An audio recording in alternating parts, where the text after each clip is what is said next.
Julio Yáñez. Él es magíster en Historia Económica y Políticas Económicas.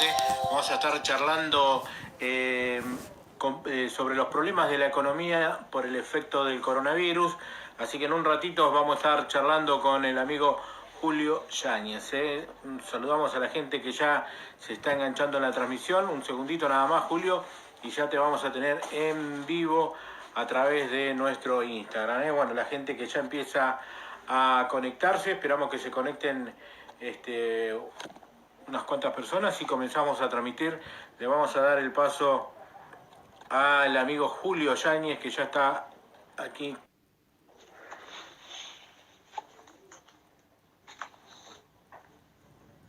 Lo tenemos por ahí mientras esperamos a Julio que se conecte. ¿Qué tal, Julio? Muy buenas tardes, ¿cómo está? Muy bien, Juan, ¿cómo estás vos? Muy bien, muy bien. Acá estamos listos ya para comenzar la charla sobre este tema que la economía a nivel mundial y a nivel nacional los tiene preocupadísimos a todos, ¿verdad? Teníamos preparada la primera pregunta sobre la relación de la cuarentena y, bueno, esto puso freno a la economía desde el comienzo, ¿no? La caída de exportaciones, el ingreso de divisas. ¿Cómo estamos parados hoy ante esto, la Argentina? ¿Cómo está parado? Bueno, digamos que la Argentina es un país que ya venía golpeado en forma previa. Sí. Sabemos que tenemos un problema serio con nuestros acreedores, un montón de vencimientos que se han acumulado y que financieramente son insustentables. Uh-huh.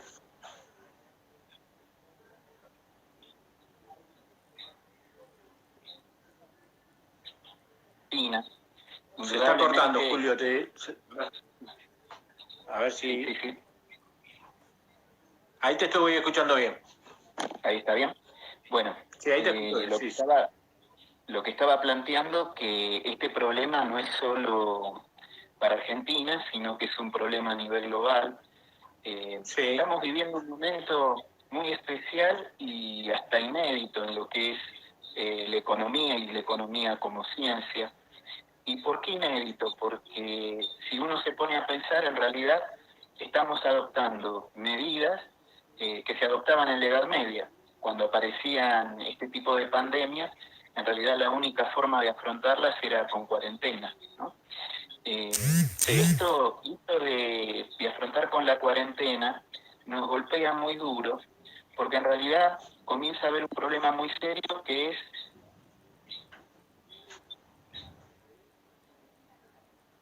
No se escuchó ahí cuál es el problema serio. No se escuchó lo que dijiste. Cuando dijiste es un problema serio...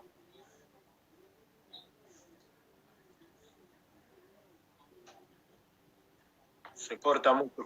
Sí. La mano de obra no puede exigir fuentes de trabajo, ya que provoca dos problemas. El primer problema es en cuanto a producción. No se puede producir la misma cantidad de bienes que previo a todas estas medidas. Entonces, viene el segundo problema. Como no se producen bienes, y hay un montón de bienes que comienza a haber menor cantidad, tampoco las empresas pueden generar ingresos. Y si las empresas no pueden generar ingresos, entonces no pueden sostener el salario de sus empleados. Y entonces acá comienza a haber una serie de cambios que podríamos decir de paradigmas, porque generalmente, al menos desde el punto de vista de la economía dominante, los problemas económicos siempre se han planteado desde el occidente de resolverlos a través de los mercados.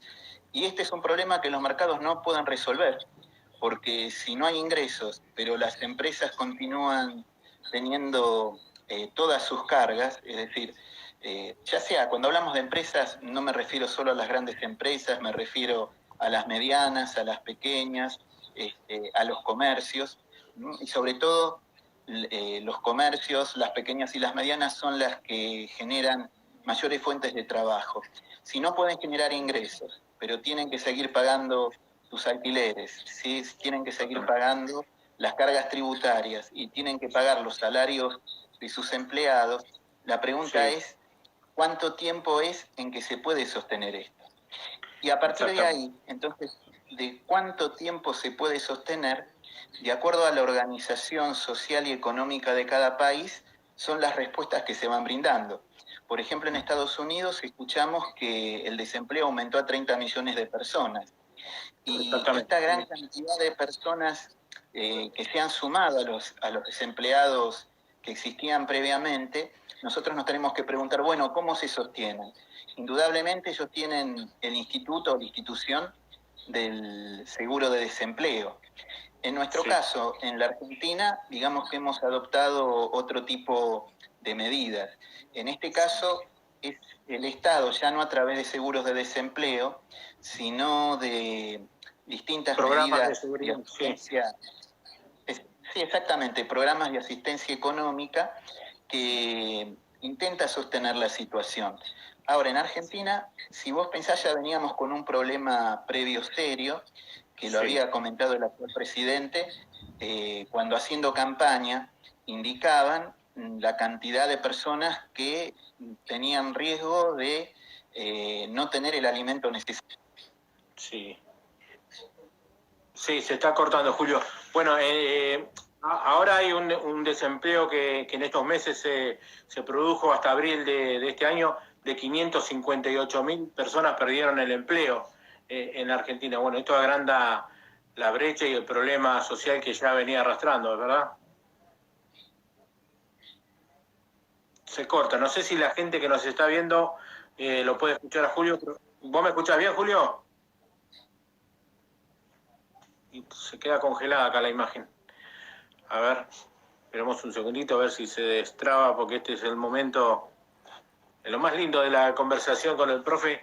Yo no te puedo escuchar, profe, ni ver. Ahora, ahí te vi que te moviste. Bueno, a ver, ¿vos me escuchás? A ver, le decimos a Octavio si él lo puede ver al profe, acá a mi colaborador, desde su Instagram. La gente que nos está mirando, a ver, ¿lo pueden escuchar al profe? ¿Lo ven? ¿O es mi celular que estoy transmitiendo? Octavio, se corta la conexión al profe, no se escucha. Bueno, profe, a ver, Carolina Flores nos está escuchando, se está cortando, profe, de nuevo. Dice que te aproximes al modem por acá.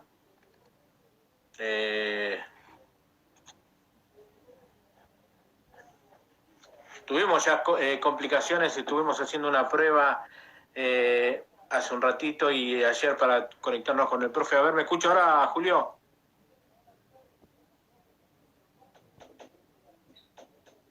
Se escucha entrecortado. Bueno, decíamos que se habían sumado en este mes 558.000, hasta abril, 558.000 desempleos a los ya desocupados que tiene la República Argentina, ¿verdad? Sí, bueno, estábamos hablando del tema de la alimentación de las personas y que eso se trata de paliar con la tarjeta alimentaria, pero Sí, el problema es como que se va agravando a partir de la cuarentena, porque sí, lo que plantea el actual ministro de Desarrollo Social, Arroyo, es que antes había sí, que cubrir las necesidades de 8 millones de personas y ahora ella las calcula en 11 millones de personas. E incluso en entrevistas radiales o televisivas que tuvo, él indica que estas personas son personas de clase media que viven en el día a día, por ejemplo, no sé, remiseros, albañiles, jardineros, sí, que antes podían generar su ingreso y, por supuesto, sí. satisfacer estas necesidades básicas y ahora no.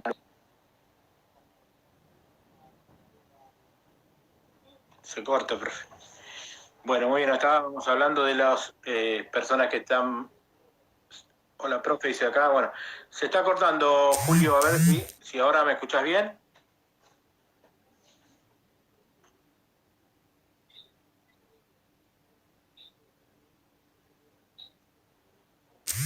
¿Me escucha ahora, profe? Ahí te escucho. Bueno, Lo que te decía, decía. no sé si vos me escuchás bien. Ahora Ahí sí, sí, está. sí. Perfecto. Entonces, lo que te planteaba, las empresas al no generar ingresos tampoco pueden pagar impuestos. Y acá hay que pensar que los impuestos son el principal ingreso que tiene todo Estado. Y estamos hablando que al Estado se le suman mayores gastos, eso que normalmente nosotros llamamos gasto público, y se le reducen sus ingresos. Entonces acá la pregunta es, bueno, ¿esto cómo se va a financiar? Y generalmente cuando uno piensa en cómo financiar estos gastos, se hace el siguiente planteo. Uno que es raro en Argentina, todavía no llegamos. Uno que es raro en Argentina, aumentamos impuestos, ¿no? Pero eso lo tenemos que descartar porque no hay ingresos. El otro, raro en la Argentina, nos endeudamos. Pedimos plata prestada, sea internamente o externamente. Las fuentes de crédito están cerradas, ¿no? Justamente porque estamos tratando de ver cómo pagamos lo que ya recibimos previamente. Como se decía antes, encender la maquinita. Exactamente. Todavía tenemos otra forma. Podría ser tratar de vender determinados bienes públicos o bienes que tiene el Estado. Digamos que eso también está cerrado en un momento que nadie va a querer invertir y mucho menos en Argentina. Y entonces ahora sí viene... Pero siempre lo mejor se corta, profe. Y ahora viene, ¿qué viene, profe? Dígame. Ahí se ve bien. Ay, se corta, ¿eh? No escuché que era lo que se viene.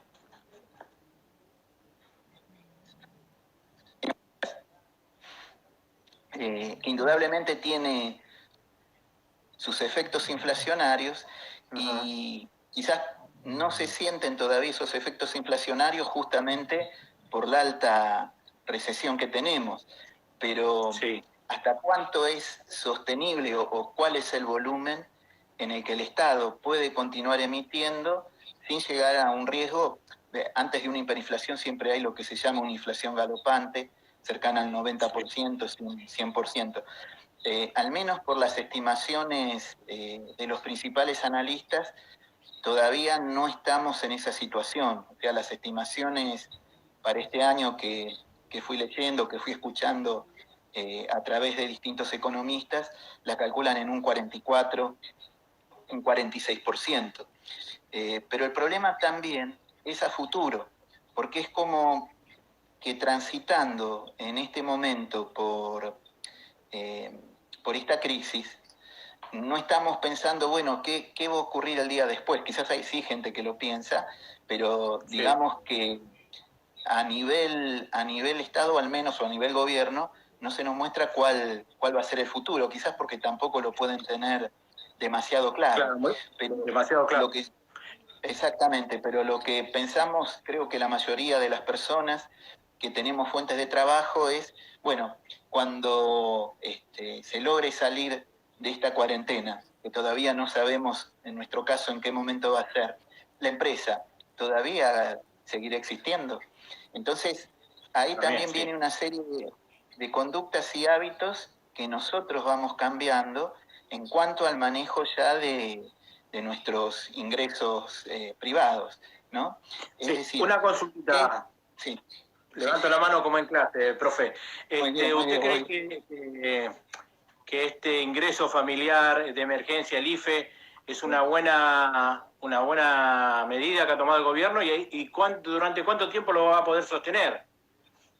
Bueno, en cuanto a si es una buena medida, más que una buena medida, quizás sea la medida que tuvo que tomar sí o sí, para no dejar sin un mínimo respaldo de dinero a muchas familias o a muchas personas que se tienen que sostener.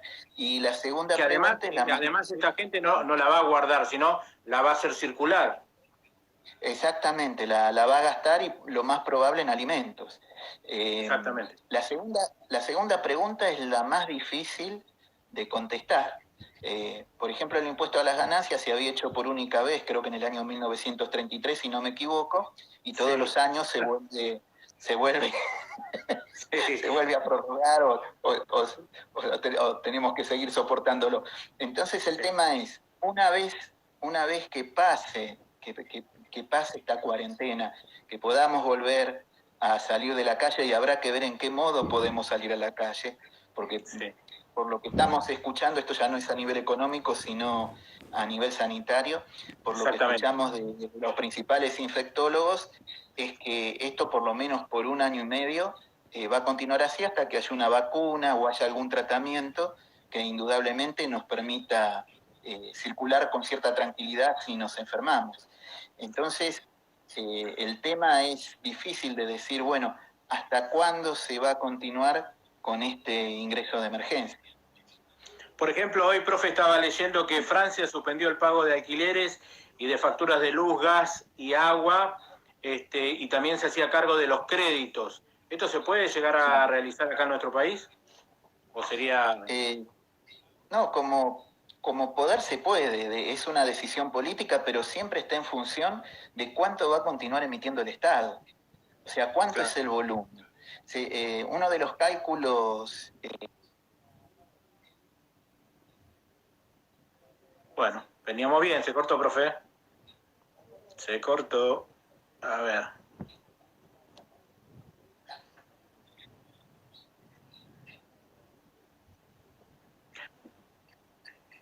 Cuando nosotros en economía analizamos los ingresos y los gastos del Estado, siempre calculamos si hay superávit o déficit. Por ejemplo, por supuesto que la Argentina tiene un déficit casi crónico. Y el déficit, con todo este peso que está asumiendo el Estado, se está calculando más o menos en un 5% del Producto Bruto Interno. Para los que nos escuchan y para lo mejor escuchan que es el Producto Bruto Interno, pero no están familiarizados con él, tienen que pensar en la producción de un país que a su vez se va a transformar en el ingreso que se va a distribuir a todo ese país. Con respecto a este indicador, por supuesto que todos los países, salvo, yo te había comentado hoy en una conversación privada, salvo los asiáticos, el Producto Bruto Interno está siendo negativo en todos los países, se está reduciendo en forma importante. Quizás para ser más gráfico, cuando estamos en las clases, siempre cuando planteamos estos temas con los estudiantes decimos, bueno, piensen en una torta, eso sería el Producto Bruto Interno, una torta que vamos a repartir distintas rebanadas para distintos sectores sociales, y si se va achicando, esta torta se hace más chica, pero los comensales por ahí son los mismos o todavía son más, con lo cual el problema se va agravando. Ahora el tema, con estas reducciones que viene padeciendo la Argentina de reducción o disminución de su Producto Bruto Interno, yo ya no les puedo hablar casi de torta, dentro de poco voy a hablar de bizcochito, de alfajor, no sé, esto lo que nos indica que va a haber mayores problemas en cuanto a, bueno, cómo se distribuye el ingreso, ¿no? Y eso lleva el problema justamente del consumo. En definitiva, ¿cuál va a ser el consumo de las personas? Y va a depender de los ingresos que tenga esa persona. Va a haber personas que indudablemente su preocupación principal va a ser el alimento, va a haber otras personas que a lo mejor siguen teniendo ingresos, pero no van a hacer los gastos normales, pensando en el futuro, esto que yo te planteaba, bueno, cuando salgamos de esta situación, continuamos con este trabajo, fíjate una situación inédita, que hay gremios que aceptaron reducción de salario en un momento que continúa siendo inflacionario, siempre con la perspectiva de mantener la fuente de trabajo. Otro gremio, que es el de la construcción, aceptó los despidos de la empresa Techin, de acuerdo a lo que habían dicho ellos, se había previsto en forma previa, que bueno, era un acuerdo entre la empresa, sindicato y se ve que los trabajadores. El tema es que de pronto, en una crisis de este tipo, y sobre todo cuando comienza que una empresa tan importante despida gran cantidad de gente, es como que invita a los demás a repetir esa fórmula, ¿no? Entonces, quizás...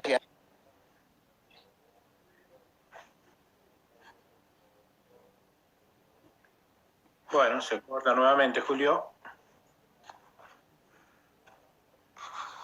Se corta, Julio, se corta.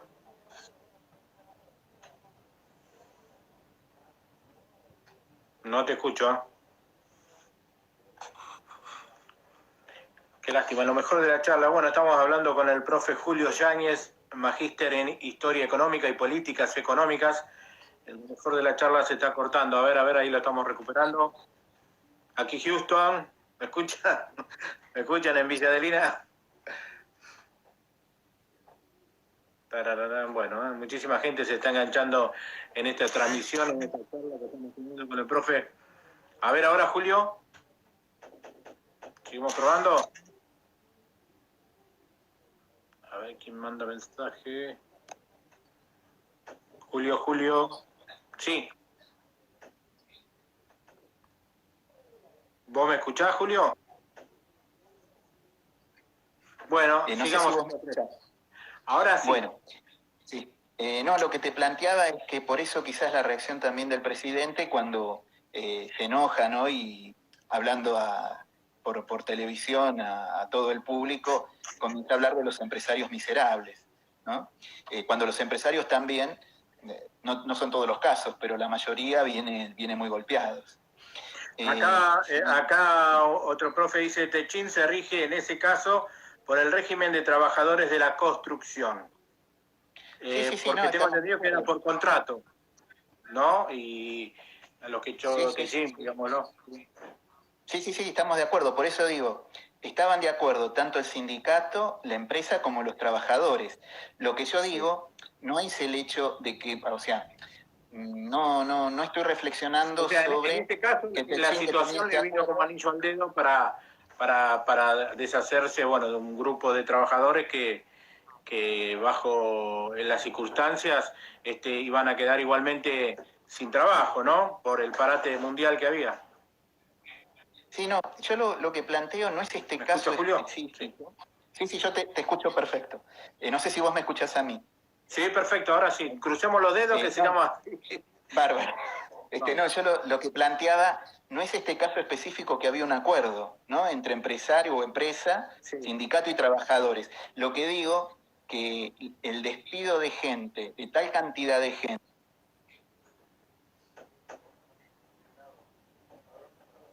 Sí, en un mes y medio, en 2 meses hubo casi un poquito más de medio millón de desocupados, algunos que han quebrado las empresas, otros han sido despedidos, pero bueno, esto estoy diciéndolo porque se está cortando.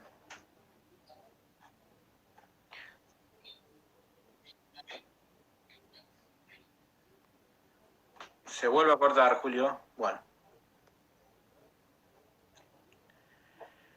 Se vuelve a cortar, Julio. A ver si lo tenemos ahí. Ahora me escuchás. Te veo que te mueves. Hola. ¿Ahí me escuchas bien? Sí, perfecto. ¿Sí? No, yo lo que planteaba no es este caso específico, sino que lo que decía que este caso puede hacer que escalen otros despidos. O sea, este indudablemente era un acuerdo que tenían, está bien, está dentro de este contexto que nos indica el profe, y que está bien, era un acuerdo. Pero bueno, es un riesgo, ¿no? Es un riesgo de lo que ocurra. Ahora, el tema es la caída en la producción. Yo, por ejemplo, acá que agarré una serie de industrias y la caída mensual de febrero a marzo de esas industrias. Si querés te lo voy diciendo. Bueno. Este es un informe de coyuntura económica que saca una consultora que es Jerez. Por ejemplo, te dice, el sector automotriz de febrero a marzo cae 36,4%. El sector del acero cae 27,3%. La refinación de petróleo cae, siempre de febrero a marzo, 15,3%. La faena de ganado vacuno, 5%. Molienda de soja, 9,6%. Molienda de trigo, 12,6%. El índice Construya, que es sobre la construcción, cae 31,4%. Despachos de cemento cae 36,4%. Y el último dato que tengo abril, que es de una videoconferencia que economistas Marcos Ochoa y Joaquín Belgrano, ellos indicaban que el cemento había caído en el mes entre marzo y abril 46%. O sea, fíjate cómo va aumentando la caída. Bueno, y justamente por ejemplo, el gremio de la construcción es el que más mueve, ¿no? Es un referente. Claro, hay dos gremios muy importantes, el de la construcción y el automotriz. Y el de la automotriz está golpeado también por lo que ocurre en Brasil. Entonces, esos dos gremios son multiplicadores de trabajos indirectos, ¿no? Claro, exactamente. Entonces, ahí tenemos un indicador. Acá por lo menos. en Tigre, que está la fábrica de Volkswagen y la de Ford, según el municipio ya están habilitadas como para volver a abrir las puertas a los trabajadores, y esto le da empleo a 6.000 y pico de personas, ¿no? Claro, sí, no sé cómo harán el protocolo, porque no sé si el espacio realmente es amplio como para que estén separados, irán a trabajar ciertas horas unos por turno, y claro. ciertas horas otros. Sí. Claro, porque eso es difícil de poder controlar. Debe regir algún protocolo que lo habrá puesto o la provincia de Buenos Aires o el municipio de Tigre en este caso, ¿no? Sí. Bueno, el panorama, digamos que no es muy alentador, ¿no? Julio, estábamos hablando de baja de producción, baja de consumo a nivel mundial. Esto tiene efectos sobre las bolsas y mercado de valores. ¿Cómo afecta esto a la gente común, digamos? ¿En qué me afecta a mí que baje la bolsa de valor, que se desplome las bolsas del mundo, por ejemplo? Como ha pasado a principios de cuarentena, ¿no? Bueno, a ver, que se desplomen las bolsas del mundo está indicando indudablemente un problema en lo que sería la generación de riqueza de las empresas. Y entonces acá va a depender también de cómo uno está ligado con ese tipo de actividades. Por ejemplo, hay industrias que, si vos lo analizás, en este momento están muy perjudicadas. Suponete, la industria aeronáutica, ¿no? Sí. La industria del turismo. Sí. La gastronomía. El petróleo. El petróleo sí, que se desploma.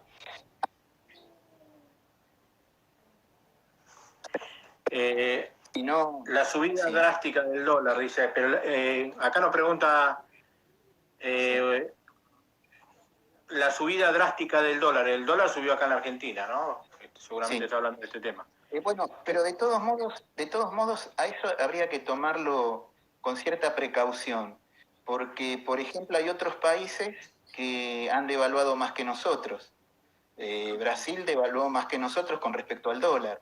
Entonces, es más, yo te planteaba de estos dos economistas, Marcos Ochoa y Joaquín Belgrano, que ellos lo que indicaban es como que nos estamos atrasando en cuanto a tipo de cambio.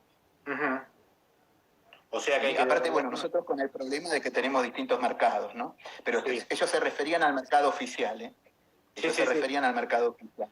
De hecho, el primer economista, Marcos Ochoa, había hecho todo un trabajo sobre el dólar real promedio y lo había calculado cuánto debería ser en este momento. Él fue muy cauto en esto. Él dijo que en realidad era un cálculo teórico, que no se lo puede tomar como un indicador genuino, porque realmente es muy difícil en estos momentos indicar cuál es el dólar que nosotros llamaríamos de equilibrio. Y él lo que planteaba era que el valor era más o menos 78 o 79 pesos. Eso promedio histórico llevado a moneda actual. Nosotros tenemos periodos incluso donde el tipo de cambio se queda muy atrasado, ¿no? Que es una forma también de tratar de anclar los problemas inflacionarios en la Argentina. Pero bueno, eso te podría decir con respecto al dólar. Sí que no somos lo que más devaluamos, por lo menos con respecto al dólar, vuelvo a repetir. Ajá. ¿Y que Brasil devalúe más que nosotros, eso a nosotros nos beneficia o nos perjudica?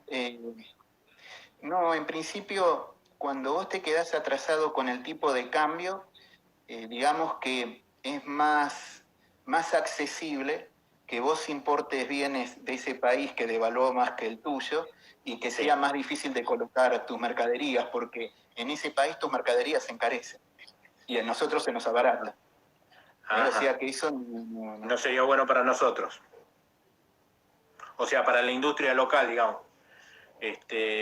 Para el que es importador, por ahí sí. Tampoco puede funcionar, salvo la que está referida a los alimentos. Claro. Bueno, profe, ¿me está escuchando? ¿Me escucha Julio? Qué difícil que es hacer, pero bueno. Ahora me está escuchando. Sí, es difícil, se nos cortó mucho hoy. A mí me Es pasa lo mismo increíble, con los chicos, quédate tranquilo. la estuvimos remando. Está bien. ¿Cómo termina todo esto económicamente? ¿Cómo cree usted que vamos a... Esto dicen que va a durar, o sea, la cuarentena, el aislamiento social obligatorio, en teoría va a llegar Sí. hasta julio, si Dios quiere. Por ahí se empiezan a reactivar ya de lo que es educación en agosto o fines de agosto. Sí. Calculándole para septiembre, ¿cómo estaremos parados nosotros, los trabajadores, ¿no? Y bueno, y cómo se recupera esto, ¿no? Sí. Bueno, te digo lo que yo creo, que no necesariamente puede ser lo que va a ser, pero es la percepción que tengo. Sí. Yo creo que va a ir ocurriendo esto de que se van a ir liberando de a poco determinado tipo de actividades, con lo cual se va a aliviar un poco la situación. Igual la situación no es buena. Creo también que hay un hecho importante que es si se llega a un acuerdo o no con los acreedores externos, que sería un alivio por lo menos para la planificación del país. Uno de los aspectos que han ido nombrando desde el gobierno es que ellos nunca pueden presentar un plan económico hasta que no tengan arreglado el tema de la deuda externa para saber cuándo se van a hacer sus pagos, en qué momento. Entonces, por lo menos si se cierra ese acuerdo, es como que al menos esta excusa ya no hay. No sé si después dirán, por la cuarentena no puedo tener un plan económico, pero para saber dónde vamos. Pienso sí lo que me atemoriza un poco es que esta situación no se vaya de las manos, porque es una situación muy precaria. Hasta ahora no hubo ningún estallido social, se mantuvo todo bastante tranquilo, pero la Argentina ya tiene una historia de no hace muchos años, a lo mejor para los que son jóvenes es mucho, pero tenemos la experiencia de 1989, cuando estuvo la hiperinflación y vimos la reacción de la gente, y después tuvimos el 2001 con la reacción no solo de lo que se llama normalmente las clases populares o las clases más marginadas, sino también la clase media, protestando en las calles, rompiendo bancos. A mí un poco lo que me da temor eso sería el peor de los escenarios. Exactamente. Claro, hasta ahora está todo muy, muy tranquilo, por lo menos en la superficie, ¿no? Bueno, yo creo que con el implemento del IFE, el ingreso familiar de emergencia, esto calmó un poquito los ánimos y bueno, la gente al tener un poquito de dinero y poder comprar lo mínimo, lo básico para alimentarse, hace que se calme un poco la situación social, ¿no? Claro, el tema que vos tenés que pensar son 10.000 pesos, ¿no? Y los precios siguen aumentando. Claro, y los precios siguen aumentando. Además. O sea, en este momento es como que está paliando la situación, ¿no? Pero bueno, por ahí después aumentan ese ingreso. Pero bueno, es una situación que es difícil sostenerla en el tiempo. Sí, y también lo que estaban reclamando muchos en hospitales, los insumos para los hospitales, ¿no? Porque en teoría se está esperando para este mes ya, bueno, el pico máximo, fines de mayo, primeros días de junio, el pico máximo de esta pandemia acá en la Argentina, ¿verdad? Sí. Sí, yo creo que esta enfermedad en realidad lo que puso sobre la mesa son las fortalezas y las debilidades y carencias que tienen los países, ¿no? Y esto está tanto en cuanto a su organización social y económica como realmente a todo tema de infraestructura que tiene que existir. Porque esto de que en los hospitales no hay insumos no es solo con esta pandemia, sino que viene de mucho tiempo atrás. Yo veo como que los médicos, no sé, cuando me ha tocado estar por familiares en distintos lugares, distintas clínicas u hospitales, yo veo que los médicos hacen malabares y hacen maravillas en realidad. porque tienen muy pocos recursos y a esos recursos los exprimen al máximo. Pero ahora llega un momento crítico en el cual esa falta de insumos es riesgoso no solo para su actividad, sino para su vida y la de su familia, de no contagiar también a su familia, ¿no? Entonces, Julio, sí. quiero agradecerle estos minutos. No sé si quiere agregar algo más a esta charla. Da para hablar 2 horas, pero yo Sí. la quiero guardar en la historia de Instagram y después reproducirla en nuestras otras redes. Perfecto. No. Yo creo que más o menos, por lo menos dimos el pantallazo de lo que ocurre hasta acá, ¿no? Exactamente.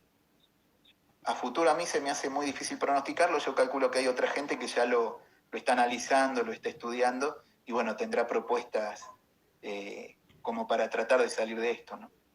Exactamente. Bueno, esperemos que también nos deje una enseñanza todo esto, y bueno, estar preparados ya para lo que viene. Julio, muchísimas gracias, ¿eh?